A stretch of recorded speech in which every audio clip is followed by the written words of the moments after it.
પ્રભુ ઈસુના ગૌરવી નામમાં આજની સવારની પ્રેમી સલામ. જય મસીહ કી. મિત્રો, આપણે જોયા દર્શનમાં યશાયા પ્રબોધકને થયેલા દર્શનોની વાત જોઈ રહ્યા છે. પ્રથમ દર્શન એ પ્રભુનું છે, પ્રભુને જોવાનું દર્શન છે, પ્રભુને પામવાનું દર્શન છે. અને એણે ઉજિયા રાજા મરણ પામ્યો એ સમયે પ્રભુના મંદિરમાં ઘરમાં ગયો અને પ્રભુની પવિત્રતા નિહાળી પ્રભુને જોયા. અને પ્રભુને જોયા ત્યારે એને ખબર પડી કે હું કોણ છું. ત્યારે એણે એની જાતને અંદરથી જોઈ કે હું તો પાપી છું. અને આ દર્શન આપણને એવું ઉત્તેજન આપે છે કે જ્યારે વ્યક્તિ ખરેખર પ્રભુને જુએ છે અને પ્રભુના દર્શન પામે છે, એ સાચા અર્થમાં પોતે પાપી છે એવું દર્શન એને થાય છે. અને અહીં આપણે જોઈએ છે કે એણે પોતાની જાતને પ્રભુની આગળ ખુલ્લી કરી, એણે પ્રભુને જોયા. કહે છે કે યશાયા પ્રબોધકના 6 અધ્યાયનું પ્રથમ વચન, પ્રથમ દર્શન પ્રભુને જોવા.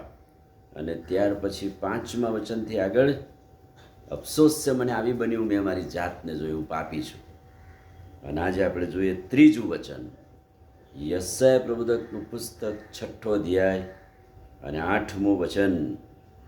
પછી મેં પ્રભુને એમ કહેતા સાંભળ્યો કે હું કોને મોકલું, અમારે સારું કોણ જશે? ત્યારે મેં કહ્યું કે પ્રભુ, હું આ રહ્યો, મને મોકલ. આ 3જું દર્શન એ સેવાનું દર્શન છે, આજ્ઞા પાલનનું દર્શન છે. પહેલું દર્શન એ પ્રભુને નિહાળવાનું કે જોવાનું, પ્રભુની પવિત્રતા નિહાળવાનું દર્શન છે. બીજું દર્શન પોતાની જાતને જોવાનું દર્શન કે હું કોણ છું. અને જ્યારે આપણે પોતાની જાતને જોઈએ ને એમ લાગે કે આપણી જાત અધૂરી છે, આપણે પાપી છીએ, ત્યારે પ્રભુની આગળ કબૂલાત કરવાની. અને 3જું દર્શન દરેક વ્યક્તિએ જોવાનું, એ તો સેવાનું દર્શન છે. પ્રભુ દરરોજ સવારે આપણને કહે છે, હું કોને મોકલું, આજના કામ માટે હું કોને મોકલું, કોણ જશે, કોણ સેવા કરશે?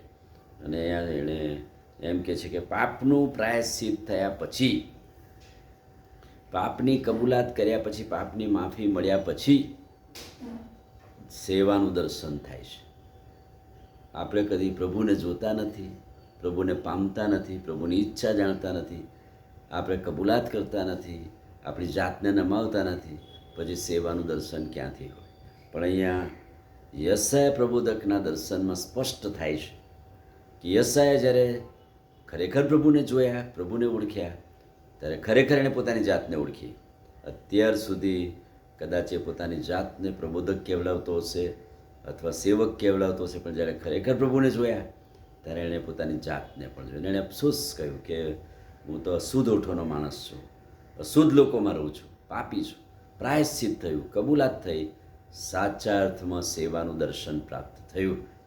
મને મોકલ પ્રભુ, હું આ રહ્યો. અને પ્રભુ દરરોજ જાણે કે આ વાણી કહે છે, હું કોને મોકલું, કોણ જશે? અત્યારે સેવા માટે પડકાર છે, પણ લોકોને સેવાના દર્શન થતા નથી. પોતાનું સેવા ક્ષેત્રમાં દર્શન હોવું જોઈએ, કમિટમેન્ટ હોવું જોઈએ કે આ સેવા માટે ખરેખર પ્રભુએ મને મોકલ્યો છે, મોકલી છે કે હું આ કામ કરી શકું. કેવળ બાળકીય સેવાનું દર્શન નહીં, પણ મંડળીમાં, કુટુંબમાં, સમાજમાં, પરિવારમાં કેટલી બધી સેવાઓની જરૂર છે.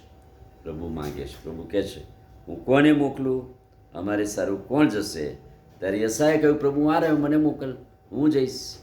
અને ત્યાર પછી પ્રભુએ એક દર્શન, એક વચન આપ્યું, તું જા અને લોકોને કહે આ સંદેશ કે સાંભળ્યા કરો પણ ન સમજો, જોયા કરો પણ ન જાણો. અને આ વચન લઈને યશાયા પ્રબોધક જાણે કે લોકો પાસે, ઇઝરાયેલી પ્રજા પાસે ગયો, પ્રભુનું વચન કહ્યું અને પ્રભુથી આશીર્વાદિત થયો. અને આ દર્શન એ ખાસ પ્રકારે યશાયા પ્રબોધકનું હતું. અને 3 પ્રકારના દર્શન યશાયા પ્રબોધકને થયા, જે આજે સવારે આપણને ઉત્તેજન આપે છે. આમીન. પ્રાર્થના કરી. વાલા પ્રભુ, આજે સવારે તમારા અદ્ભુત પવિત્ર વચનને માટે આભાર. વચનના પ્રકાશમાં અમને દોરો, તમારું સામર્થ્ય આપો, આજનો દિવસ આશીર્વાદિત કરો. પ્રભુ ઈસુના નામમાં માંગીએ છીએ, સાંભળોને માન્ય કરો. આમીન. God bless you.